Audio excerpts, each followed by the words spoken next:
everyone, this is Inay, Verge in the Sky, ang Rhina sa Kangit-ngit. Naanapod ko karon kaya akong i-flex ang isa sa mga DIY projects ni Itay diri sa sulod sa among balay. So kanang ini makita sa akong likod. As well as that. It is a wooden sala set made of mahogany na iyahang na trabaho, meaning iyahang nasugdan o nahuman kadtong active pa siya sa pagpanerbisyo sa iyang pagkapulis, no? So iyang kining gitrabaho during weekends. Of course, aron na ay malingkuran ang Rhina sa Kangit-ngit. Charotly. Well, kidding aside, kinsa magoy asawa nga dili malipay ani mga igsuon kuno kung buhatan kag ingon ani sa imong bana, nindot na pulido pa kay kani nga mga mahugani pirti na gidning mga guwanga. So bisag mga wala na mis kalibutan kani nga furniture magpabilin gid gihapon ni.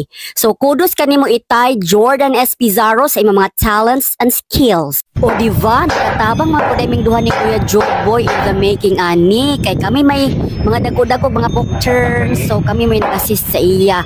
Kay kini nga mga bangko, wala na siya gigamitan og mga lansang. So pa-shoot-shoot rin siya sa mga pieces aniha nga mga kahoy. So siguro mga 3 months in the making ni siya, no? Nahimo na lang po namo ni siyang banding every weekends kay kami may nag-assist sa iya, no? Upat ni ka single chair, isa ka chair, o usa ka center table. Until sa iyang upholstery, si Itay gihapon ang nagtira ani. So, grateful kayo mi kay naami DIY nga furniture sets amo ang sala. And the rest is history. Thank you, Itay.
Dili man lalim, abi nako dali ra kaayo, pastilan kata sa proseso.